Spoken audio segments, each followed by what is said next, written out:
expositores, bienvenidos todos y gracias por acompañarnos esta noche. Para continuar debemos recordar poner nuestros teléfonos celulares en modo silencioso.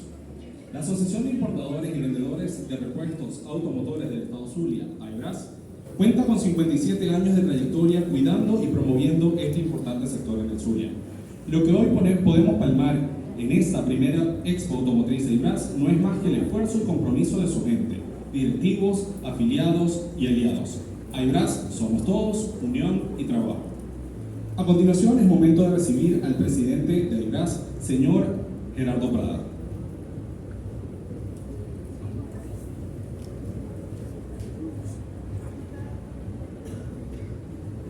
Buenas noches a todos. Buenas noches. Bienvenidos. Bienvenidos, por supuesto, Alex Balsa, presidente de Cámaras, su junta que nos acompaña hoy, compañeros de la Cámara Base, que hacemos vida aquí en el Zulia. Bienvenidos, gracias por acompañarnos. Los directivos los miembros de la Junta Directiva de AIBRAS también, por supuesto, bienvenidos. A todos los expositores que confiaron en nosotros para esta expo y que hoy nos acompañan. De verdad que muchísimas gracias a todos ustedes y estamos seguros que el año que viene también nos irán a acompañar. Estamos convencidos que eso será así. A nosotros, cuando comenzamos con este proyecto de la expo, esta expo nace de una alianza entre gremios y empresas privadas. Eso lo comentamos ayer en la inauguración. Nuestro amigo Ricardo Pérez de Moca y Rafael Udillo de Expozulia, los tres logramos conformar lo que hoy es una realidad, una expo de gran altura, de gran nivel, que bueno, para nuestro botón, yo creo que con caminar los pasillos allá abajo podemos ver lo exitosa que ha sido. Nos llena realmente de mucha alegría, mucha satisfacción que eso en una primera edición de esta expo ya podemos hablar de un éxito rotundo. Estamos seguros de que allá se están concretando importantes negocios de los objetivos nuestros que nos habíamos planteado. Inclusive estamos seguros de que muchos de nuestros expositores han podido mostrar sus productos, sus marcas a todas las personas que están asistiendo y que con seguridad eso servirá para posicionarse mucho mejor en el mercado. Bueno, nosotros cuando decidimos arrancar con esta expo, consideramos importante incorporar algo de charlas y conferencias. Pensamos que era importante transmitir algunas cosas que desde el mercado automotriz actual, últimas tendencias de tecnología a nuestros expositores, a nuestros agremiados, a todo lo que es el sector automotriz, que necesitan mucho de todo lo que podamos traer para acá a ustedes. Por supuesto, de una vez se nos ocurrió hablar algo de incorporar a Asdrúbal acá dentro de esta conferencia. Creo que Asdrúbal todos lo conocemos, visitante asiduo del Zulia. Creo que ya debe tener visa para entrar al Zulia, sin duda alguna. Buen amigo de la casa. Y bueno, consideramos que era importante que viniera hablando un poco de las perspectivas económicas y más ligado al sector automotriz, algo que sin duda alguna nos ayudará muchísimo en este último semestre, segundo semestre del año, a orientar nuestros planes estratégicos, a evaluar los distintos escenarios con la información que nos va a traer, que seguramente va a ser valiosa. Entonces, bueno, sin mucho más preámbulo, muchísimas gracias a todos por su presencia y esperamos sigan pasándolo bien acá en estos 4 días de exposición que seguramente va a ser muy provechoso para todos. Muchísimas gracias.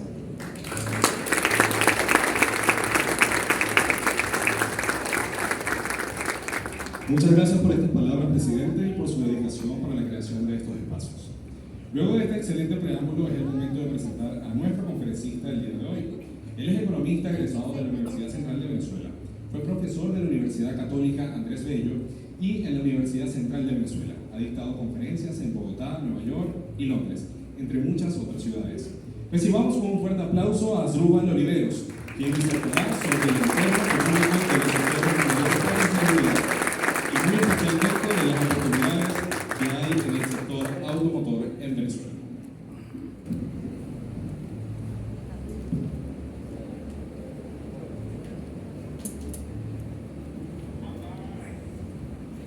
Bueno, buenas noches, muchísimas gracias. Buenas noches. A los organizadores de esta expo por invitarme, siempre para mí es un placer estar en Zulia, donde tengo muy buenos amigos.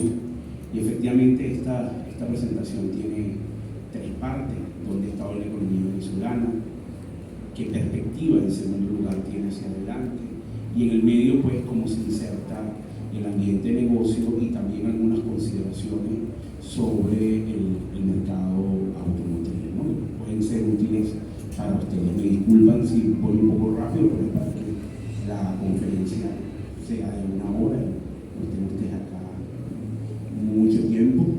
Y bueno, eso es un poco lo que vamos a cubrir esta tarde. Siguiente. Bueno, algunas cosas que ha ocurrido en estos últimos días, a modo de resumen, a modo de introducción. Hemos visto a partir de abril un aumento importante del gasto público por parte del gobierno, ha aumentado 45% en dólares comparado con el año pasado.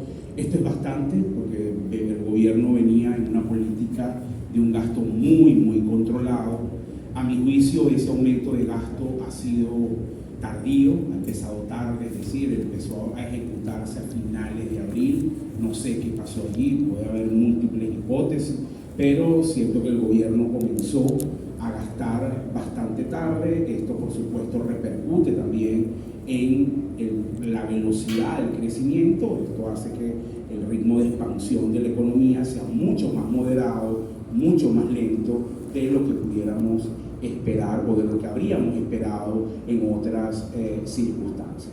Donde sí el gobierno ha tratado de mantener control y lo ha logrado en parte es en la inflación y en la devaluación, una devaluación bastante baja, prácticamente por debajo del 5% en lo que va de año, y una inflación acumulada en el primer semestre de 7%, que no veíamos pues los niveles de inflación en muchos años. Son los niveles más bajos de inflación desde que Nicolás Maduro está en el poder, y la anual en 52%, que también Venezuela pues no estaba acostumbrada a estos niveles de inflación. Luego hablaremos, bueno, si eso es sostenible o no, pero efectivamente eso es un poco lo que se ha logrado.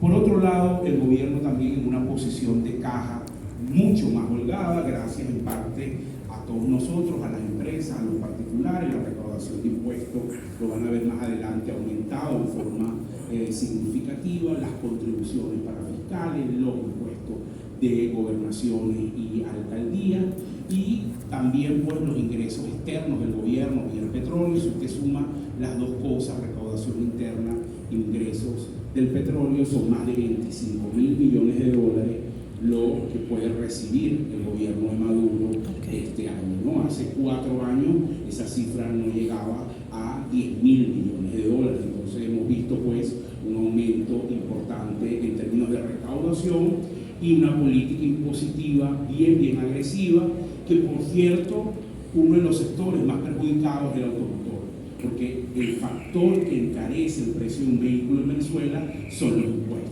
Pues eso usted lo sabe, pero de un vehículo el 52% de su precio es impuesto.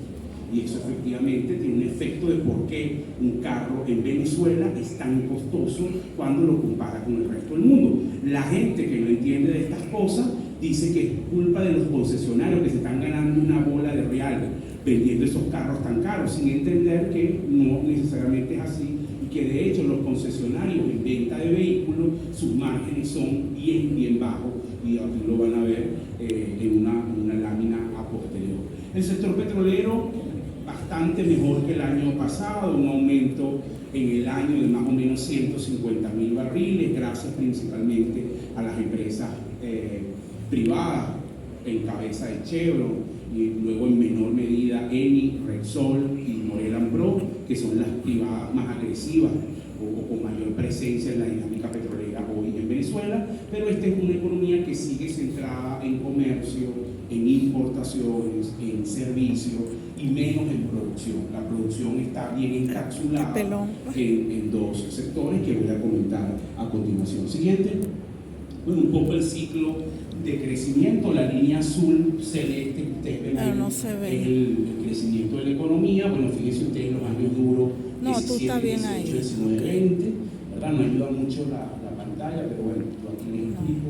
El punto de inflexión en el 21, ¿sí? Cuando la economía cambia, un gobierno más pragmático, la dolarización, la eliminación de los controles, la apertura, las importaciones, cambia el ciclo de la economía, crece lo que la gente llamó Venezuela se arregló, luego esa economía vuelve otra vez a caer, ni el porque huevo no ni la galleta. problemas estructurales, tiene problemas de servicios públicos, tiene una industria petrolera que no produce a plena capacidad, tiene ausencia de crédito, una población empobrecida, está sancionada. Los he mencionado esas 5 cosas porque esas 5 cosas son las claves del futuro. Es decir, con esta economía después de las elecciones despega o no, bueno, si atacamos esas 5 cosas. Y si se atacan esas 5 cosas, está a partir de si tienes un gobierno que sea reconocido o no sea reconocido. Pero si no, esos problemas van a seguir estando presentes y el ciclo de la economía, bueno, es eso, subidas y bajadas, ¿no? Hoy estamos en un ciclo muy leve, muy débil, de crecida, porque bueno, vienes estás en un año electoral y siempre hay un poco más de expansión, pero una expansión que, como van a darse cuenta, está bastante focalizada. Siguiente. Bueno, fíjense las ventas comerciales, estos son niveles de volúmenes, las barras rojas son variaciones interanuales, son las más relevantes, te estás comparando con el mismo mes del año anterior, y las barras azules son intermensuales, ¿no? Fíjense ustedes, las ventas comerciales están subiendo 7.3% en el semestre, el año pasado cayeron 3.3%. ¿Esas ventas en qué crecen? Porque en realidad las ventas están creciendo, pero no es todo el mundo. Son 3 sectores efectivamente que están empujando ese índice: alimento, medicina y cuidado personal. Por cierto, repuesto no está creciendo, ¿verdad? Entonces eso te habla de una economía que sigue concentrada en lo básico, principalmente en lo básico. Siguiente. Fíjense ustedes, bueno, la capacidad de venta de divisas del sector privado. Sectores en importante, lo que el gobierno pues vende en los negocios, ahí lo pueden ver, los dólares que tienes que vender para sostener el tipo de cambio. El tipo de cambio en los niveles que está, no está allí, bueno, gracias al Espíritu Santo.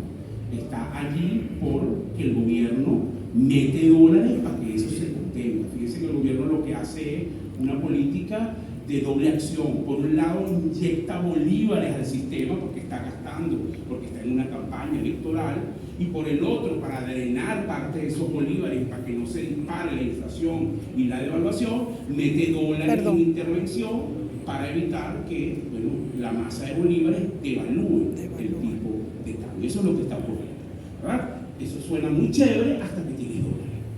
Cuando ya no tengas dólares, bueno, el modelo va a colapsar, porque el modelo aguanta, porque yo estoy vendiendo, ustedes lo ven ahí, cada barrita de esas es un mes. Y fíjense, bueno, que en los últimos meses los montos son importantes. Ahí no está julio, porque bueno, julio no ha terminado, claro, pero ya en julio, hasta este martes, que fue la última intervención, no tengo conocimiento de si hubo ayer intervención, ya iba acumulado 600 millones de dólares. Es decir, que ya julio va a superar claramente mayo y junio, ¿no? Entonces habla de todo lo que el gobierno está vendiendo y bueno, lo que puede venir hacia adelante. Siguiente. Y fíjense, ese seguir hacia adelante es la bomba de tiempo. Este es el primer, ¿cómo es que dicen ahora los chavos? La primera red flag, ¿verdad? Bueno, es la devaluación. ¿Y qué tienen ustedes ahí? Fíjense, la línea roja es el tipo de cambio, 42 en el paralelo, y la línea azul celeste es un tipo de cambio teórico, lo usamos los economistas, se llama tipo de cambio real, ¿verdad? Nos ayuda a entender si la tasa de cambio está en equilibrio o no. A los economistas nos interesa saber si un dólar vendido a 42 bolívares es un dólar caro, barato, en equilibrio o no en equilibrio. Por eso usamos el tipo de cambio real. ¿Cómo se construye el tipo de cambio real? Bueno, yo comparo la inflación de Venezuela con sus socios comerciales Y digo, bueno, ¿cuál es la tasa en que las dos inflaciones se igualan? ¿Por qué yo quiero igualar las dos inflaciones? Porque quiero decir, bueno, donde Venezuela es competitiva con sus socios comerciales, donde sus costos son iguales. La tasa que iguala los costos es 120 bolívares por dólar.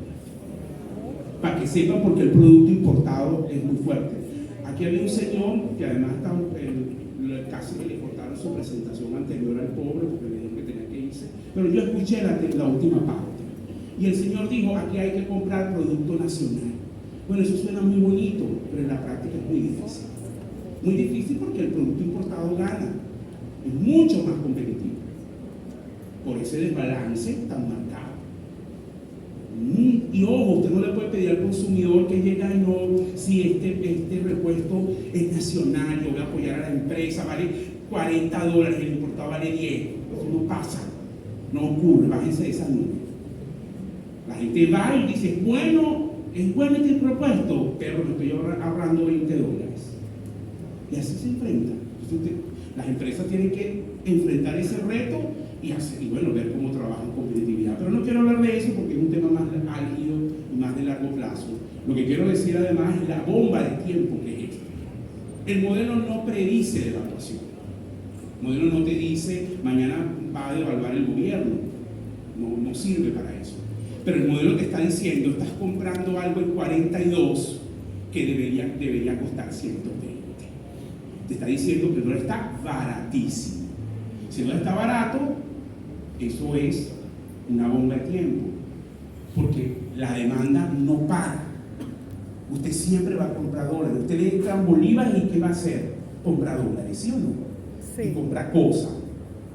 Y empieza a pagar cuando viene la devaluación y tú tienes todos esos bolos que hace todo el mundo. Es un sálvese quien pueda. Mire, la gente no conoce este modelo, pero actúa como si lo conociera. Usted empieza, le entraron esos bolos. Padrúbal, te estoy pagando una factura de hace 3 meses. Tú, oye, gracias. En bolívares, así como un órgano. En bolívares y a BCB. La euforia te cambia. Si ya tú sabes que tú tienes que hacer lo mismo, ¿a quién le debo yo? ¿Qué tengo que comprar? Usted quiere depender de los bolívares. Es una criptonita. Bueno, amigo, eso es esto. Usted no le pone nombre a eso, usted dice, bueno, es que van a devaluar, es que hay que protegerse. Los economistas, el nombre técnico de eso es, el dólar está sobrevaluado, es muy barato. Eso es lo que está ocurriendo. Entonces, importantísimo, ya no queda nada, pero entienda que con gane Maduro, gane Mundo, lo que sea, aquí viene un ajuste cambiario. ¿Cómo va a ser el ajuste? No lo sabemos. Esa parte yo ahí sí no soy brujo, pero es un ajuste. Puede ser ordenado, ojalá sea así, o puede ser caótico. Hemos estado acostumbrados a ajustes caóticos. La clave es protegerse, tener inventario, hacer uso de los bolívares, cuidar nuestras cuentas por cobrar, cuidar nuestro endeudamiento indexado. Hoy tú pagas el crédito indexado y te parece barato, porque la devaluación es 0. Pero cuando tú indexas el crédito y devalúa al costo de financiamiento, tienes que meterle la tasa de devaluación. Entonces hay que tener cuidado, créditos indexados en época de devaluación. Hoy son muy baratos, con devaluación es otra cosa. Son cosas para cuidar en este contexto. Siguiente. Bueno, el grado de dolarización de la economía, 45%. En este momento los pagos en dólares, la verdad que la mayoría a nivel de pagos son principalmente en bolívares. Siguiente, fíjense el desbalance bolívar-dólar, las barras azules es el circulante de dólares en efectivo, estamos hablando pues de más de 6.000 millones de dólares, la estimación de dólares en efectivo circulando en Venezuela, contra una masa de bolívares, todos los bolívares que están acá o que están en el país, que es lo que llamamos los economistas el M2, de 2.000 millones, es decir, hay 3 veces más dólares que bolívares en Venezuela. ¿No? Un punto bien relevante. Siguiente. Y bueno, fíjense ustedes el tema de las exportaciones. Que leves mejoras pues, en el comercio. Una mejora importante, ahí está en rojo porque obviamente tiene que ver con las licencias. Estados Unidos eliminó la famosa licencia 44, ustedes la recordarán, que la estableció en octubre, duró hasta abril. En abril la revocaron, pero la revocatoria, que mucha gente estaba asustado, pensaron que va a volver otra vez la política draconiana de sanciones. No ocurrió así. Lo que vino fue una política donde Estados Unidos asume el derecho de decidir con quién trabaja PDVSA y otorga licencias individuales. Hasta ahora, en una visión bastante pragmática, ha otorgado 40 licencias de este tipo. Es decir, que las empresas petroleras siguen trabajando. ¿Dónde están las dificultades? Obviamente, si no tienes licencia te cuesta mucho operar. Empresas rusas, empresas chinas no tienen licencia, ¿verdad? Número 2, todo lo que comercialices no lo puedes cobrar bajo el sistema SWIFT, y entonces Venezuela tiene que seguir vendiendo buena parte de su petróleo con descuento. Siguiente, que lo ven acá, fíjense ustedes para que tengan allí la diferencia. La línea azul es el precio de la cesta venezolana, es el precio con el que vendemos en Estados Unidos. Dicho de otra manera, es el precio con el que trabaja Chevron, es la línea azul. Esos son el 25% de nuestras exportaciones. El 75% restante, que lo vendemos principalmente en Asia, es la línea roja.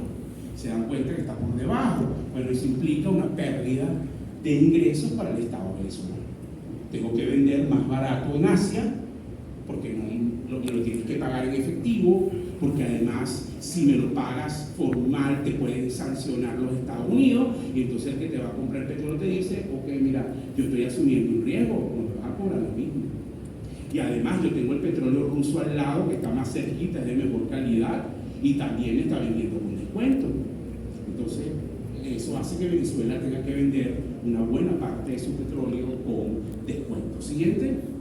Y bueno, el flujo de caja del gobierno, fíjenlo acá, noten, bueno, la evolución en el 2020, un poco para que entendamos también de cara a lo que pueda venir hacia adelante, si el gobierno está extremadamente vulnerable o no está vulnerable. Lo que te dicen los números es que ha estado peor.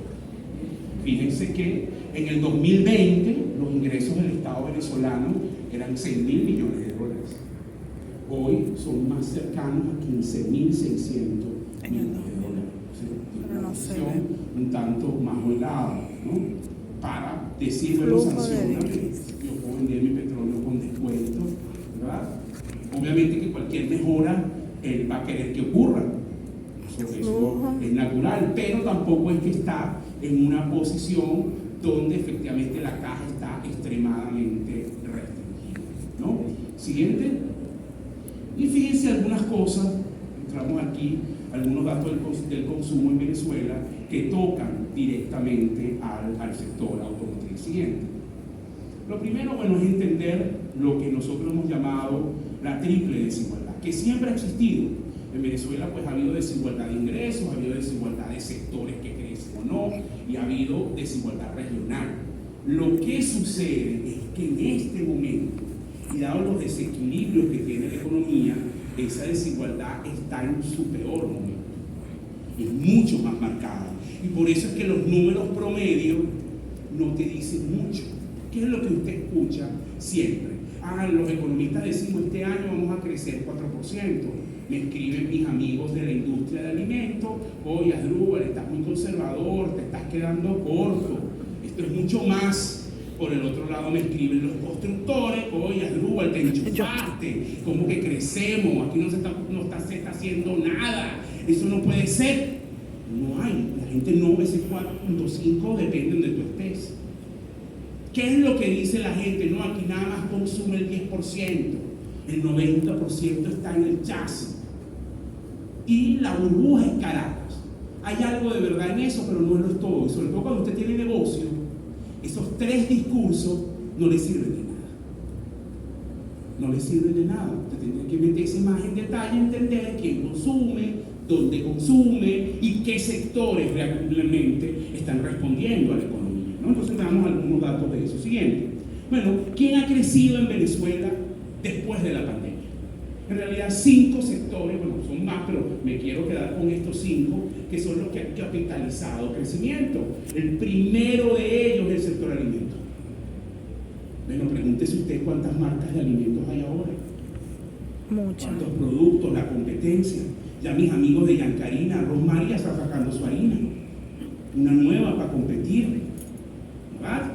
Entonces, el sector alimentos viene creciendo. Muy buenos números. 42% crecimiento acumulado. Luego le sigue salud. Sobre todo producción de medicamentos.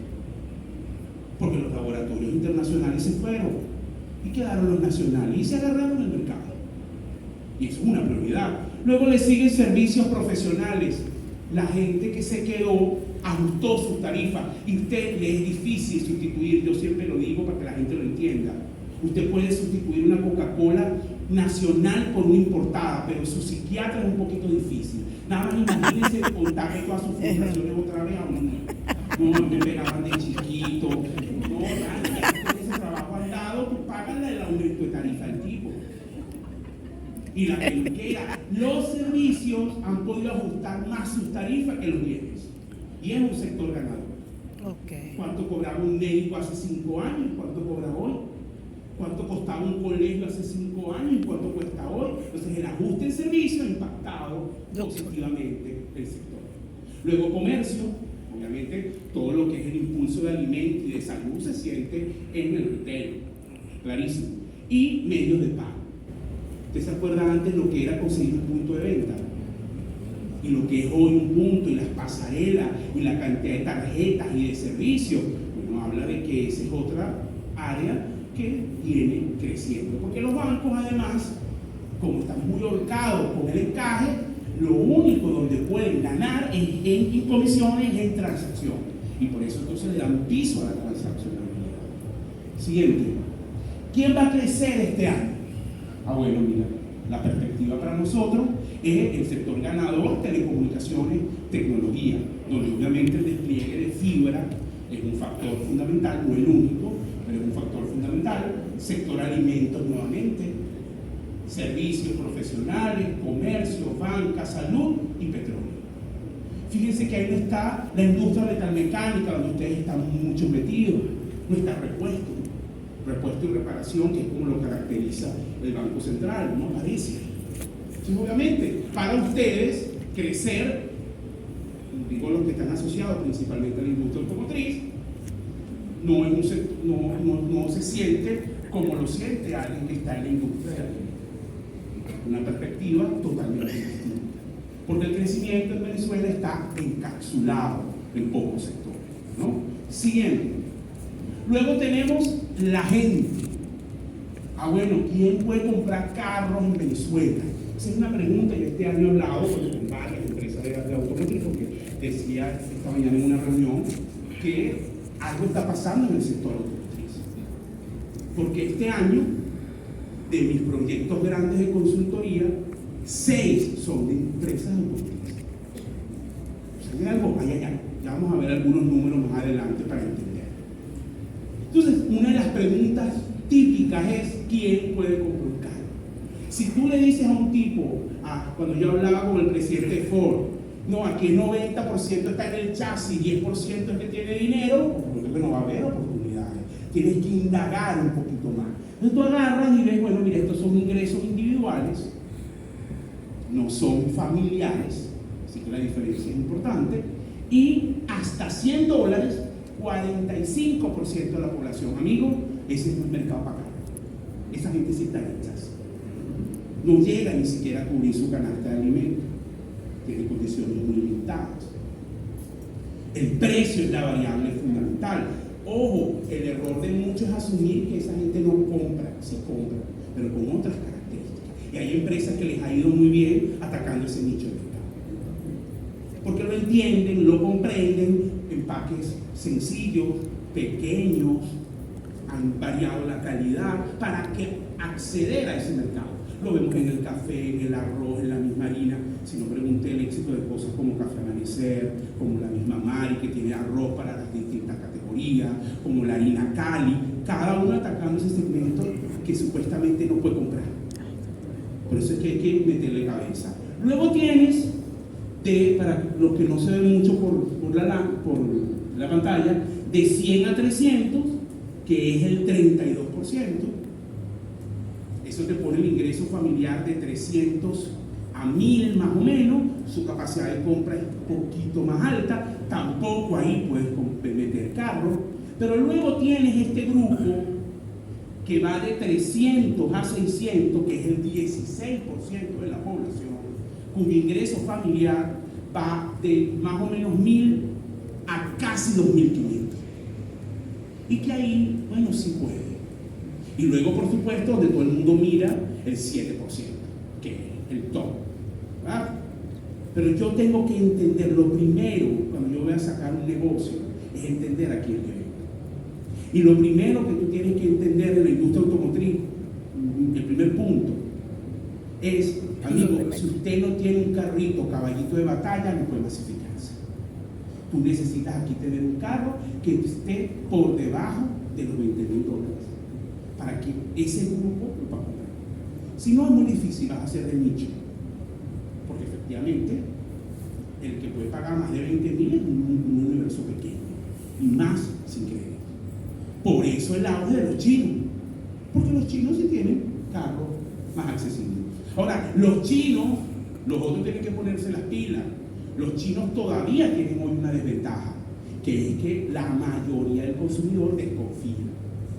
El carro chino, eso es mal, no hay repuesto, eso está ahorita, pero amigo, eso no va a durar toda la vida.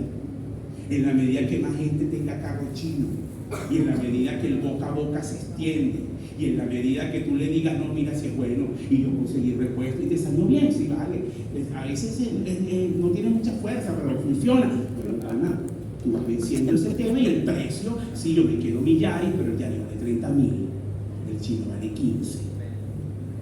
Entonces el tema precio es extremadamente fundamental. Y la comprensión de quién es el cliente. Yo de verdad en esto insisto mucho, no me voy a demorar más, porque hay otras cosas que me gustaría destacar. Pero insisto mucho porque muchas empresas cometen errores por no tener claro esto.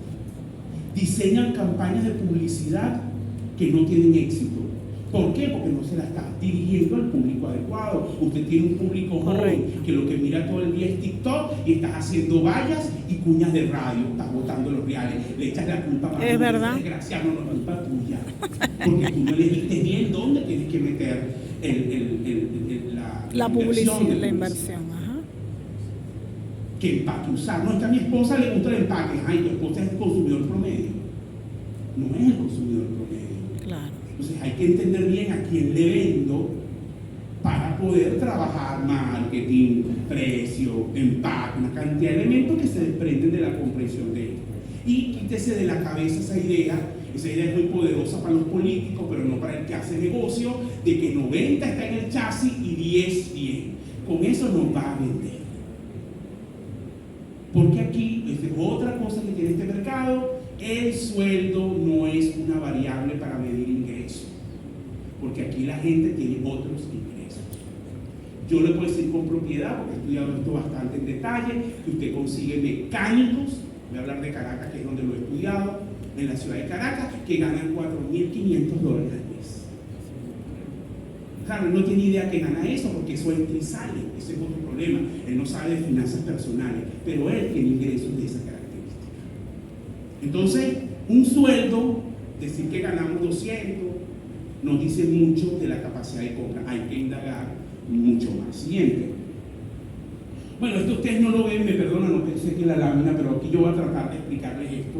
Esta es parte del trabajo que hemos hecho para la industria automotriz, para medir el mercado potencial, ¿no? Ustedes no se ven mucho los números, pero bueno, aquí están todos los países, o una muestra de países, que lo ven ahí, Argentina, Brasil, Colombia. La columna que está ahí es cuántos carros vendieron en 2022. Bueno, Venezuela vendió en 2022 3,000 y pico de carros, ¿verdad? Y, bueno, por ejemplo, Argentina vendió 400,000, Brasil vendió casi 2 millones. No tiene sentido, usted se deprime. Tenemos 3,000 y estos tipos vendieron 2,000. Esa métrica no sirve. porque hay que compararlo por tamaño. Por eso está entonces esta columna. Esta columna es el PIB de cada uno de sus países. Entonces yo contrasto carros vendidos con tamaño de la economía y construyo pues una relación, ¿no? Lo construyo ahí. Para hacerles el cuento corto, ¿qué mercados para nosotros son más atractivos de comparar? Bueno, mira, Uruguay tiene un tamaño más o menos similar al de Venezuela, pero Uruguay vendió 50 y pico mil carros con el mismo tamaño. Claro, tiene más crédito. Salvador, que tenía la mitad, un poquito menos de la mitad del tamaño de Venezuela, en términos de su economía, vendió casi 16 mil carros.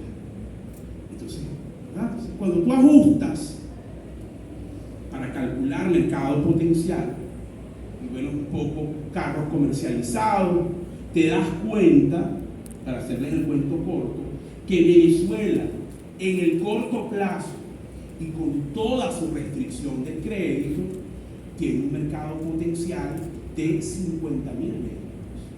Este año puede llegar a los 15. Por eso es que las compañías de afuera están viendo Venezuela. Ford, Jeep, Mazda, Renault, Shanghai, Toyota, que también está diciendo, bueno, vamos a ver, estoy nombrando con las que yo este año he trabajado, todas pidiendo cosas porque quieren entender, porque no vendían nada y porque cualquier cosa que puedan poner aquí es ganancia. Ese es un mercado que está despertando. Un mercado que en el corto plazo puede vender 50 mil y que en el mediano plazo, si se reactivase el crédito, puede vender 150 mil. Entonces, es un mercado que vuelve otra vez a crecer, pero que tiene cambios importantes. ¿Cuáles son los cambios más significativos de ese mercado? Primer cambio, que ya no se ensambla acá. Es un mercado de importación. El primero que lo tiene que entender es el gobierno y que tiene que bajar los aranceles. Porque como les dije, lo que encarece el precio del carro, pues es toda la política impositiva. Ya que no hay sentido en ensamblar vehículos. Ese modelo ya no tiene viabilidad en Venezuela.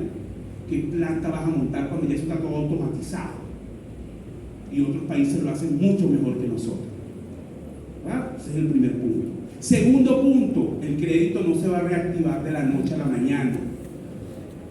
Y probablemente va a aparecer crédito más allá de la banca. ¿Dónde está el caché del mercado automotriz? Obviamente va a tener otras características, pero amigos, ahí está el 16% de la gente que a lo mejor puede pagar su cuota de $500 para comprarse su carrito, pero no ha aparecido nadie que lo vea y lo capitalice. Y eso es una tremenda oportunidad. Y es el segundo cambio que va a tener ese mercado.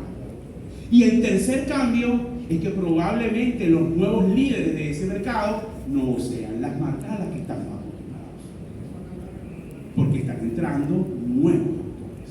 Entonces creo que un punto positivo que tiene Venezuela es un despertar de la industria automotriz que tiene potencialidad de crecer y es un elemento clave para ustedes, porque además el otro factor de oportunidad es que nosotros tenemos la segunda flota más antigua de vehículos de América Latina después de Cuba. Por lo tanto, cada vez la decisión de cambiar vehículos de aquí en adelante va a estar presente. Entonces tienes demanda. Hay un tema de poder adquisitivo, pero tienes demanda. Siguiente. Bueno, ¿cómo está el tema en las regiones? Bueno, mira, esto es a nivel comercial de pago por punto, transacciones. Caracas se lleva la buena parte de la torta. De los pagos por punto, 42% se hacen en Caracas.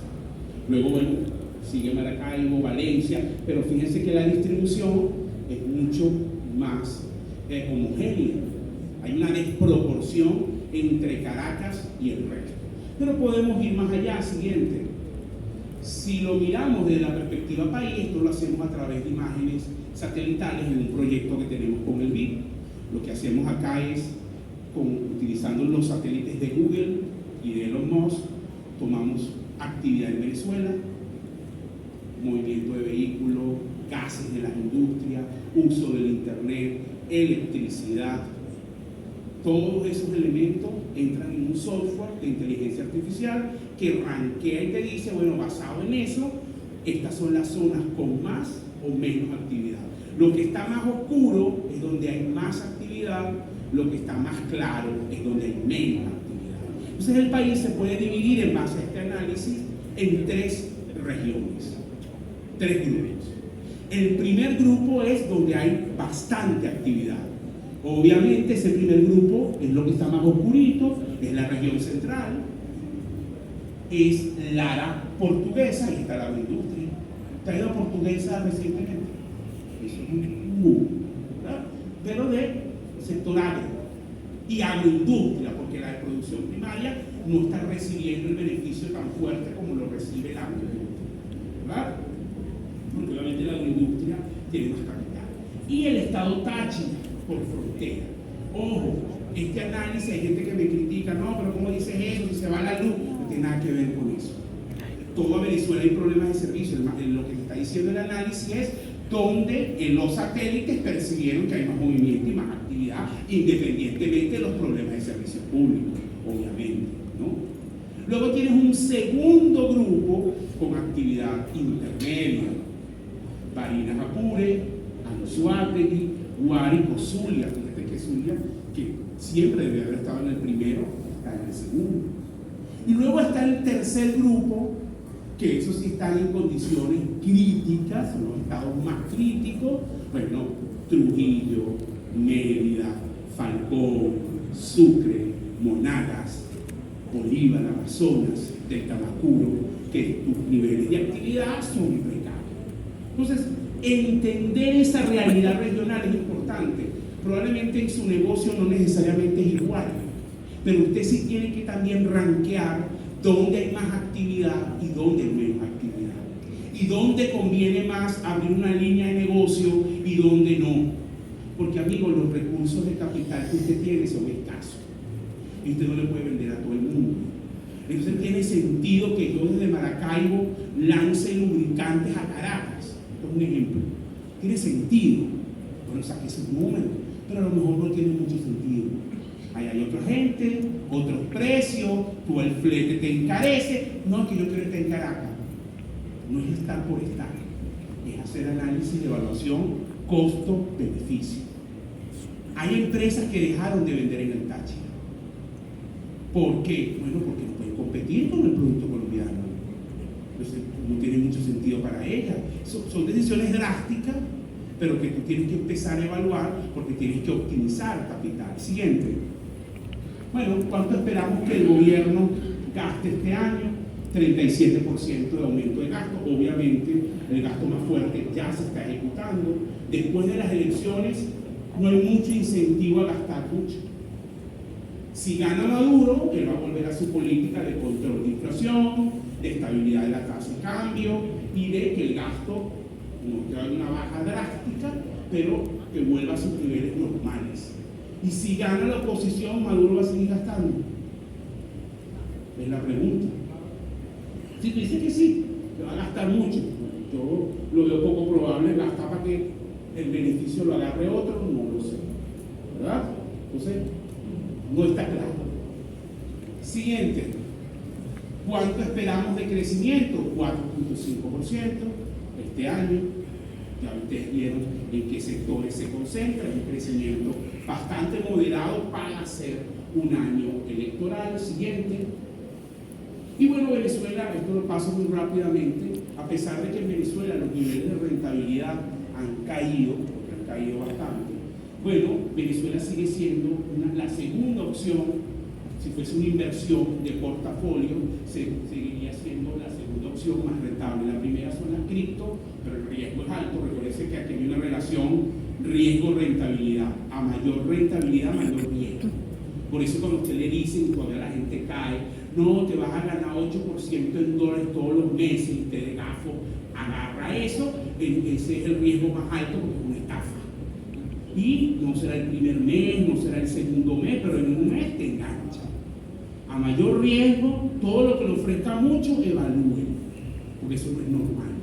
Los tipos más brillantes que están en Wall Street, en Nueva York, que se ganan una bola real, les pagan por eso. Lo máximo que logran es rendimiento de 10-12%. Acuérdate que un loco de Instagram te ofrece 8% mensual.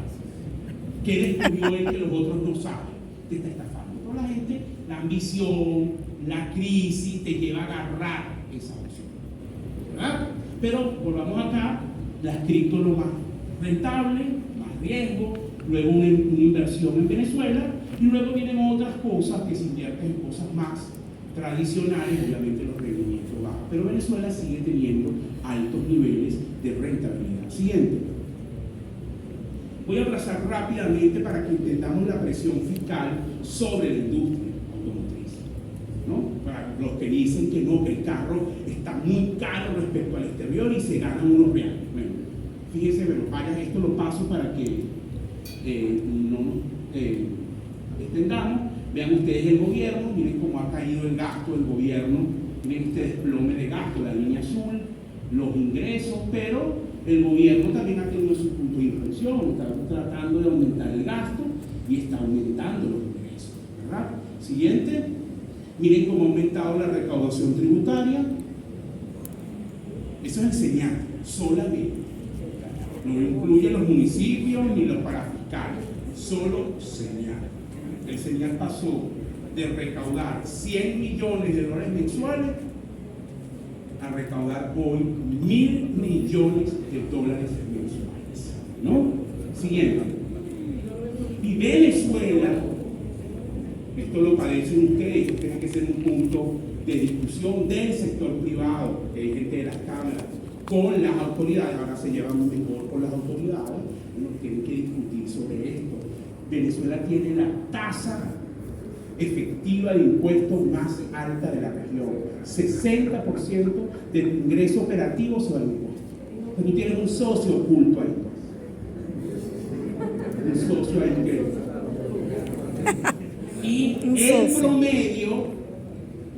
Y el promedio, que no se ve casi, pido disculpa por eso, es 29. Estás más del doble del promedio, ¿no? Y de países que además son más grandes que el siguiente.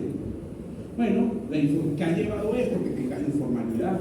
Y esto, por supuesto, es un tema complicado porque la industria automotriz está, una Toyota, una Jeep, una Ford, están obligadas a trabajar en formalidad, a cumplir todos los requisitos de ley. Pero la economía del país, mire, esto te dice que Venezuela tiene una tasa de formalidad de más de 80% de informalidad. Eso sobre todo a nivel de empleo. A nivel de empresa es como 50%. ¿Cuántos de ustedes hacen todas las facturas? No levanten la mano. ¿Cuánto le pagan un CEL y lo registran? ¿Cuánto le pagan un efectivo y lo registran? Entonces, eso obviamente tiene que ver con estos elementos. Siguiente. Bueno, y los impuestos municipales, aquí simplemente hacemos una comparativa de cuánto paga Venezuela en impuestos municipales. Nosotros pagamos en impuestos municipales, ¿cuánto fue que lo bajó la ley ahorita de armonización? 3%, ¿no? Bueno, pero hay otros países más o menos de nuestro tamaño, promedio de Centroamérica, que está entre 0.1 y 1. Nosotros estamos casi en el triple de eso. Entonces, no solamente a ti te jala dinero el SENIAT, sino que también los municipios te están metiendo presión y los organismos parafiscales. Ayer el gobierno decretó un nuevo impuesto, ¿sí lo vieron? El gobierno decretó una ley, todo el mundo se alegró, no, una ley de estímulo a las exportaciones. ¿Lo vieron que salió en la asamblea? Bueno, la ley trae un caramelito, una contribución al fondo de promoción de las exportaciones que lo va a financiar ¿quiénes? Los importadores. Ahora tienen que poner, creo que el 0.5 o el 1 de sus importaciones, de lo que declaren, en un nuevo contribución del gobierno. Los que importan repuestos y cosas, prepárense. Está nuevo, salió ayer. Entonces eso eleva más este tema que está acá. Siguiente. Bueno, esto que está aquí es el ejemplo. No voy a nombrar de qué empresa, pero es el modelo de un margen de un concesionario, no en servicios, sino en venta de vehículos, para que ustedes vean la locura, ¿no? Bueno, el margen del negocio, que está por allá arriba, 10%, luego tienes costos financieros, cargas fiscales, y tienes aquí impuestos, los impuestos, y miren cuánto te termina quedando de utilidad neta de ese negocio. 1.7%. Si quieres cumplir con todo. Insisto, esto es en venta de vehículos, no en servicios. ¿Verdad? Pero vean nada más la línea de impuesto que está ahí. 7% del margen se lo llevan los impuestos, ¿no? Entonces, esto es un elemento que también le resta a la industria automotriz. La industria automotriz crecería más rápido si el gobierno definiera una política distinta, donde permitiera que los carros importados entren con... No puedo anotar y estar pendiente de la conferencia. Estoy grabando. Porque tú producías acá y tenías que proteger. Hoy eso no tiene ningún sentido. Proteger con respecto a quién, si no hay oferta nacional. Y no la va a haber en el corto plazo. Entonces es clave redefinir ese punto. Siguiente. Entonces, ¿qué está ahí detrás de todo eso? Porque lo conocen, pero simplemente para que lo tengan allí. Los gastos administrativos, los anticipos del impuesto sobre la renta, las tarifas de aseo, los impuestos, el fondo antidroga, el fondo de deporte, la ley de pensiones, ahora esta ley también ahora de importación. Entonces, los márgenes muy bajos, por eso es que tienen que ser diferentes. Una parte la tiene que hacer el gobierno, otra las grandes marcas. También tienen que negociar precios de mayorista que sean atractivos para que el concesionario mejore ese margen, por una razón muy simple. ¿Cuál era la lógica de hace unos años? Bueno, vamos a subir el precio del carro para mejorar el margen, ¿verdad?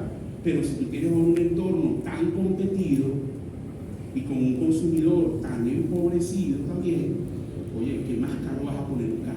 Claro. El desbalance allí también es importante, ¿no? Siguiente. Bueno, esto era un poco lo que le traía de esa parte de la industria. Sigo viendo oportunidades. Vamos a la última parte de la presentación, que es hablar, no tan rápido, que es hablar de qué se quiere ir el panel, ya está, de 2024 y cómo se ve el 2024. Ahora sí, siguiente. Bueno, para hablar del 2024, yo la verdad me curo en salud, porque además sigo viviendo en Venezuela y no entro en el debate de si es Maduro o si es el mundo. No. ¿Es reconocido o no reconocido? Okay. Porque desde la perspectiva económica es fundamental. Un gobierno reconocido es un gobierno que puede negociar desmontaje de sanciones, que puede acceder a los fondos que tiene Venezuela retenidos en el exterior, que son más de 9.000 millones de dólares, que puede negociar reestructuración de deuda, ir a los multilaterales, puede acceder a una buena cantidad de recursos, con lo cual el impulso de crecimiento es importante. Son las barras azules. Esa es la perspectiva de crecimiento hasta 2027 de un gobierno reconocido en esa nación, que la comunidad internacional reconozca. Tenemos un gobierno no reconocido. El escenario de que Maduro gane y arrebate no se puede demostrar cómo ganó. La oposición cante fraude. Estados Unidos diga que no reconoce eso.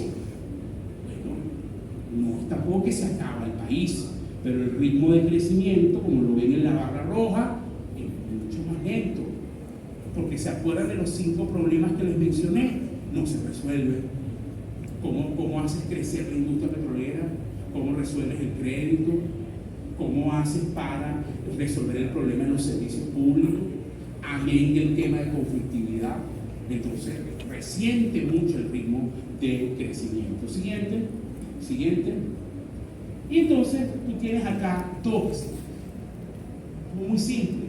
Si tienes un gobierno no reconocido, hoy por hoy es el escenario base de Ecoanalítica, ¿verdad?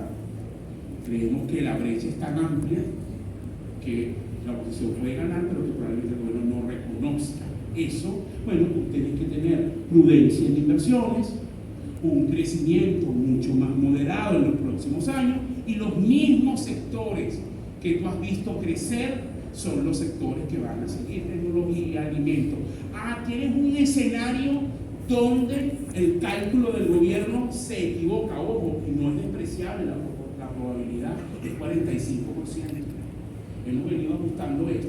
Cuando hicimos esto, nuestro primer partíamos de 20%. Pero ha cambiado. Yo creo que la oportunidad que tiene hoy la oposición es única, por eso la probabilidad es alta. Bueno, en ese escenario, si pueden venir inversiones, porque mire, ese gobierno va a tener real. Porque la comunidad internacional quiere que Venezuela se estabilice. Y los multilaterales y Estados Unidos van a poner real para que puedas resolver problemas de servicio público, levantar la industria petrolera. Aquí hay una cantidad de gente esperando eso. Tú lo ves cada vez que te llaman, que hay conferencias, todo el mundo está ahí a la expectativa. Eso puede impulsar fuertemente el crecimiento, y sectores que venían rezagados se impulsan: petróleo, manufactura, construcción. Por ejemplo, toca al Estados Unidos. Miren, no hay conferencia con petroleros donde no se hable del sur, por una razón que yo estoy seguro que ustedes saben, pero que yo se las vuelvo a recalcar. Los únicos campos con petróleo liviano que le quedan a Venezuela están en el estado sur, y todas las empresas quieren agarrar esos campos. Eso es una reactivación importante para el Estado en caso de que eso se dé, porque Zulia tiene esos campos. Los campos que están en la faja son de crudo pesado y extrapesado. No es que eso no tenga un atractivo, es otra cosa, pero ahí hay que hacer una inversión grande en mejoradores. En el Zulia no. Y eso cambia la perspectiva del negocio petrolero, porque un mejorador está por el orden de los $10.000 millones. Entonces no es la misma plata sacar petróleo liviano que procesar el pesado. Entonces eso cambia las perspectivas, ¿no? Y por supuesto, el gobierno no va a vender los campos del Zulia al mismo nivel que vendería los de la faja, justamente por estas diferencias, ¿no? Siguiente. Bueno, si quieres poner una trayectoria a eso, lo ves acá. En un gobierno de transición reconocido con algo de institucionalidad, la senda de crecimiento es más inclinada, es más rápida. Continuase Maduro tal y como está, no es que nos vamos a hundir. Fíjense que no hay escenario catastrófico de hundimiento, pero amigos, la senda de recuperación es mucho más lenta. Yo a veces lo digo en un tono tragicómico, pero que es verdad. Imagínense ustedes, alcanzaríamos más o menos el mismo nivel como en el 2073. Yo tendría 96 años, que no sé si tengo entre la gordura y la tensión, ¿verdad? Entonces es un ciclo de recuperación muchísimo más lento. Muchísimo. Y eso es lo que se está jugando en eso. La rapidez con la que se puede recuperar. Para mí el problema no es hundirse. Yo no veo, la verdad, escenario catastrófico de volver al 2017, al 2018. No, porque ya esta economía cambió en su estructura. Tiene la dolarización, un sector privado que mal que bien tiene otras bases, pero lo que nos jugamos es a qué ritmo crecemos, a qué velocidad nos recuperamos. Siguiente, cosas, oportunidades que tiene esta economía y que mucha gente no está mirando rápidamente. Los microseguros. Nuevamente, gente que quiere pagar una póliza, pero las de ahorita no son adecuadas para ellos. Centros de urgencias médicas, microfinanciamiento, más caché, turismo de bajo costo, todo el mundo quiere estar de alto, pero la gente, ese 16% que está allí, que son casi 4 millones de personas, quieren viajar también. Claro. Pero no hay oferta para ellos. Okay. Mercado automotor, no porque yo viniera para acá, está ahí, porque efectivamente vamos a pasar de 3.000 unidades a 15.000 unidades, y probablemente el año que viene nuestro escenario más conservador es 23.000 unidades. Pero en un escenario de transición lo estamos poniendo en 30.000 unidades. Entonces es un mercado de oportunidad. Y la economía naranja, todo este tema de desarrollo, que también está surgiendo en mucho avance tecnológico hoy en Venezuela. Siguiente. Cosas para mirar, esta es la parte más crítica de los próximos meses. Las negociaciones, gane A o gane B, van a seguir. Si Maduro gana, ¿en qué condiciones gobierna? ¿Cómo ese caudal de gente que quiere cambio asume un triunfo de Maduro? ¿Qué va a pasar con el país? Es una negociación. Y si gana Edmundo, bueno, ¿cómo garantizas que tome posesión en enero? Y esa es una negociación con el chavismo, es una negociación con los gobiernos, sobre todo Estados Unidos, la izquierda que puede ayudar allí, Colombia, Brasil, México, España, son gobiernos de izquierda, democráticos, que pueden ayudar a encauzar esa transición, que no va a ser fácil y que tenemos que ir con mucho cuidado. ¿Usted cree que el 28 se acaba la cosa? No, piensa. Porque usted es como que lo metan en una, imagínense que usted tiene una casa invadida desde hace 20 años, usted no puede entrar a esa casa.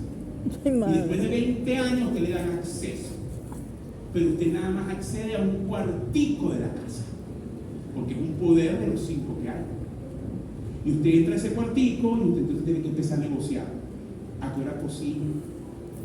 ¿A qué hora me puedo bañar? ¿Cuál baño voy a usar yo? ¿El de aquí o el de allá? ¿Puedo salir en chores a la sala? ¿Verdad? Entonces eso es muy parecido.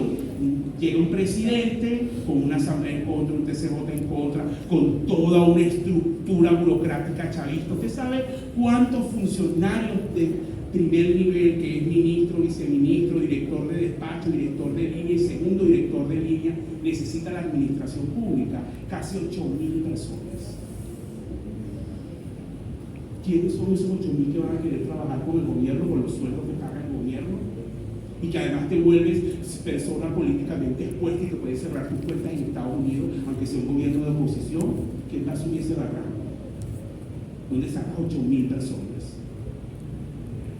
Eso es muy fácil. No quiero decir con esto que no se va a hacer, pero es que es entender los riesgos. Es un campo minado. Cada paso es importante, porque no es que el chavismo perdió y se fumó. O sea, es un poder económico. Entonces, es dar los pasos de manera pragmática para que esa transición se pueda dar. Y eso es bien. También hay que mirar, obviamente, las elecciones en Estados Unidos. Altísima probabilidad, casi descontado, que gana Donald Trump. Los demócratas tienen un tremendo rollo. Y además Trump, después de su atentado, se catapultó. Entonces eso también es otra incertidumbre. ¿Cómo va a manejar Trump Venezuela? Bueno, No lo sabemos. No necesariamente va a ser igual que su primer gobierno, pero tiene esa particularidad, sobre todo con el tema sanciones. ¿Qué va a hacer China? China es nuestro principal acreedor. Tiene 3 años que no nos cobra. Si cambia el gobierno, ¿va a seguir así? ¿Cómo negociamos esa deuda de 18.000 millones con los chinos? Es otro factor clave. Y luego tenemos qué va a pasar con los reales.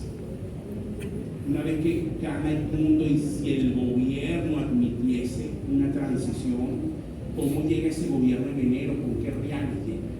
Si es que va a haber reales. Yo, como le decía a alguien que me preguntó, mira, yo basaría todo mi plan en que no me voy a encontrar nada. Y que si me encuentro algo, mando a hacer una misa, pero no. Asuman ese escenario. No hay nada. está bueno. Ni siquiera para pagar la quincena del 15 de enero. Porque eso además ya pasó en gobernaciones y en alcaldías. Entonces, a eso tienes que preparar. Yo le digo, es un campo minado, es el primer paso, pero por mí que lo den, lo necesitamos ese paso, ¿verdad? Pero con mucho cuidado, con mucha cautela. Siguiente. Esto, bueno, algunas recomendaciones muy rápidas por tiempo, que ya las dije en la presentación, aquí solo las resumen. Tenga claro cuál es su demanda, revise su modelo de negocio.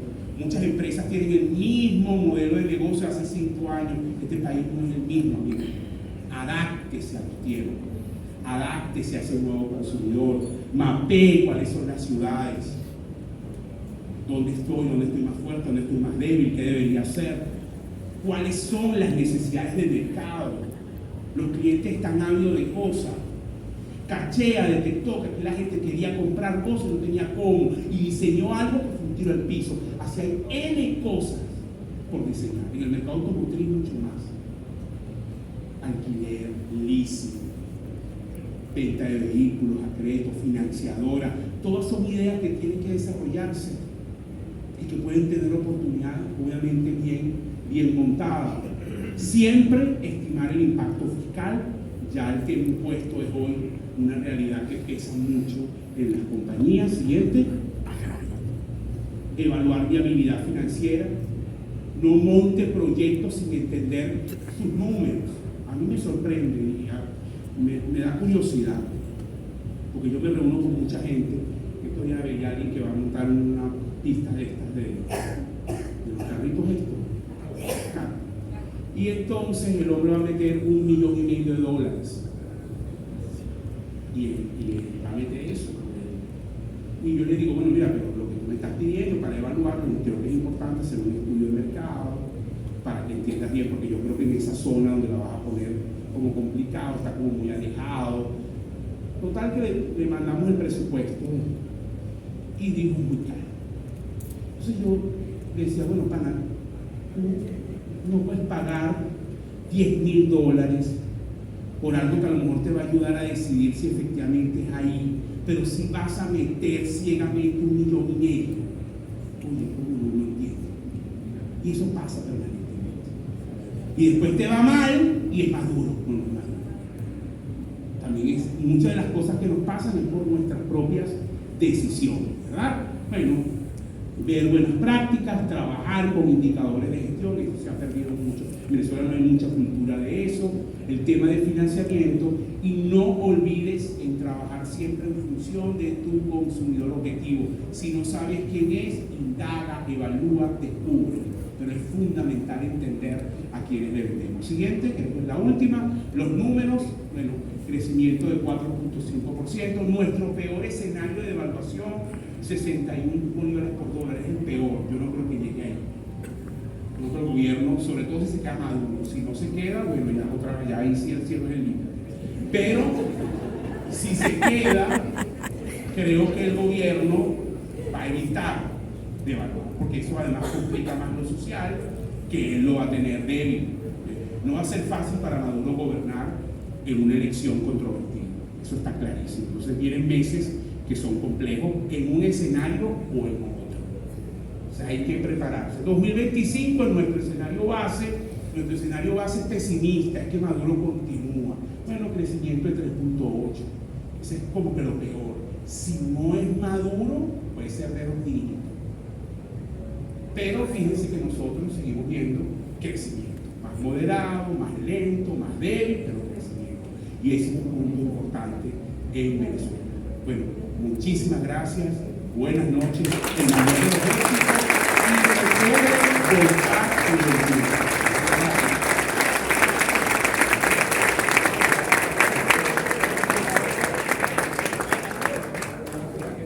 Muchísimas gracias, Robert, por esta excelente disertación. De esta manera concluimos el día de hoy, no sin antes invitarlos a seguir disfrutando de todo lo que trae Expo Automotriz de Aibras. ¡Feliz noche! Bueno, ya terminó la conferencia.